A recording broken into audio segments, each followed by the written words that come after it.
Once upon a time, not too long ago, America ran on a pretty simple set of instructions. It wasn't a complicated user manual, you see. The idea was that you could work hard, mind your own business, and pretty much be left alone. If you wanted to grow some tomatoes in your backyard, nobody sent you a form to fill out. If you wanted to build a shed for your tools, you just built it. The country was founded on this radical notion called liberty, which basically meant you were the captain of your own ship, the king of your own castle, and the farmer of your own land. It was a straightforward deal, a handshake agreement between the people and the folks they elected to keep the roads paved and the lights on. The whole system was built on a foundation of common sense. You owned what you earned and you could trade it for things you needed. A dollar was a dollar, a solid piece of trust you could hold in your hand or fold in your wallet. People understood that freedom wasn't just some fancy word in a history book, it was the air they breathed. It was the right to make your own choices, for better or for worse, and to take responsibility for them. It was the quiet confidence that came from knowing you could provide for your family without asking for permission at every turn. This wasn't a fairy tale, it was the everyday reality for millions of people just trying to get by. This arrangement included the fundamental right to protect what was yours. It wasn't a controversial idea back then, it was just practical. If you owned a farm, you had a right to protect your chickens from the fox. If you owned a home, you had a right to protect your family from those who might wish them harm. This wasn't about looking for trouble, it was about ensuring peace of mind. The laws of the land, the big important documents a bunch of smart guys in powdered wigs wrote down, were there to back you up. They were designed to limit the government, not the citizen. They served as a permanent reminder of who was actually in charge. And that's how it was for a good long while. Life wasn't always easy, mind you. There were floods and droughts, good years and bad, but through it all, there was a sense of ownership, a feeling that your destiny was in your own hands. You could succeed or you could fail, but the opportunity was yours for the taking. The rules were clear, the path was open, and the government, for the most part, stayed in its lane. It was a system that worked because it was simple, and it was simple because it was based on the timeless principle of individual liberty. It was a good gig, really, but as we all know, even the best gigs can go sideways. Then, slowly at first, things started to change. It wasn't a big dramatic event, but more like a leaky faucet, a steady drip, drip, drip of new rules and regulations. The folks in charge, the politicians and bureaucrats a long way from any actual farm, started getting creative. They decided the simple ways were too simple. They thought they knew better. They began printing money not because the country was producing more, but just because they could. Suddenly, the dollar in your pocket started feeling a little lighter, a little less real. It bought less at the grocery store, filled up less of your gas tank, and felt more like a coupon with an expiration date. The trickle of new rules soon became a flood. They introduced new taxes on just about everything you could think of, and then on things you couldn't. It was like a game where the rule book got thicker every single day. Want to sell your extra corn at the local market? Now there was a permit for that, a fee for this, and a stack of paperwork that could choke a horse. They said it was for your safety, for the public good, for fairness. But for people like Farmer Joe, it just felt like a whole lot of nonsense designed to make an honest day's work a whole lot harder. The government was no longer just paving the roads, it was putting up toll booths everywhere. The changes didn't stop with money and taxes. They started looking at the land itself. Suddenly, there were regulations about what you could and couldn't grow in your own backyard.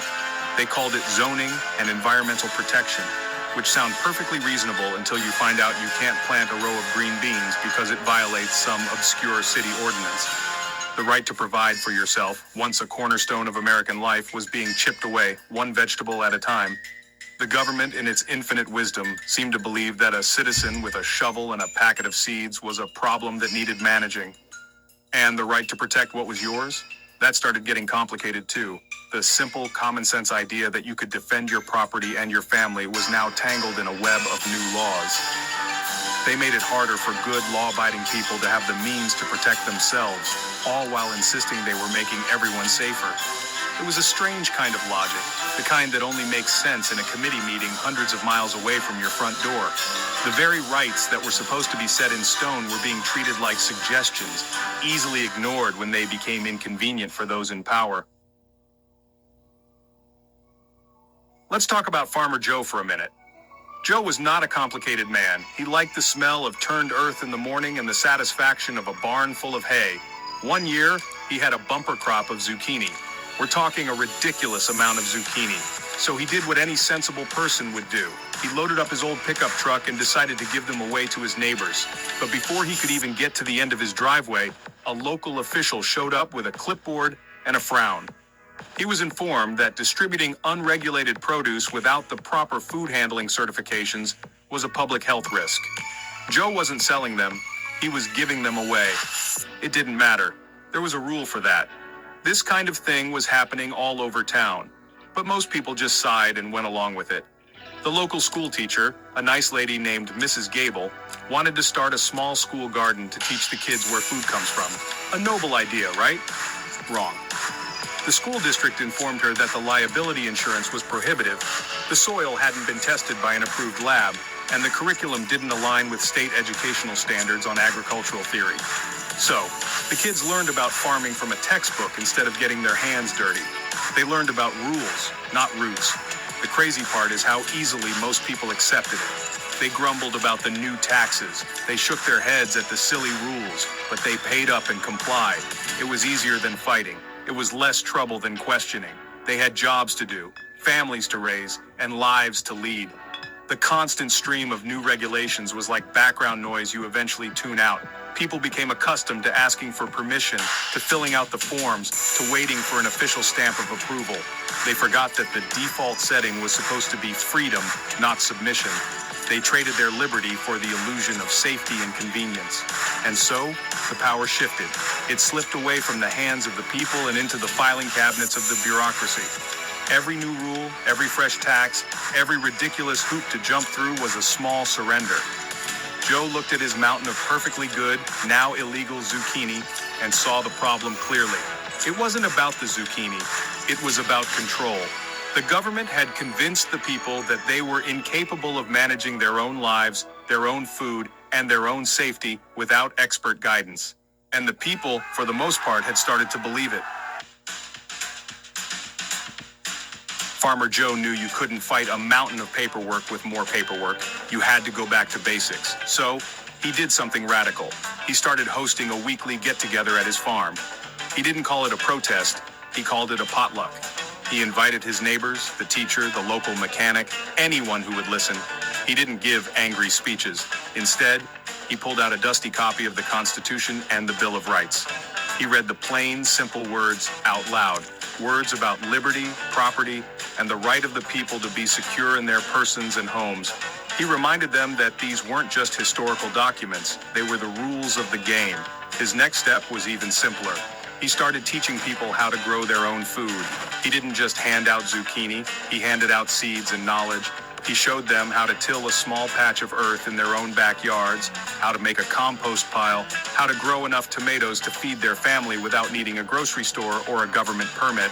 It was an act of quiet defiance. Every garden that sprouted up was a small declaration of independence. It was a way of saying we can provide for ourselves, thank you very much.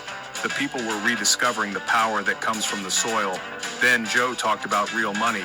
He explained how the paper in their wallets was losing its value because it was based on promises, not on anything real. He brought out old silver coins and explained that for most of history, money was real stuff. Gold, silver, something you could hold that had its own value. He helped people set up a local trading system.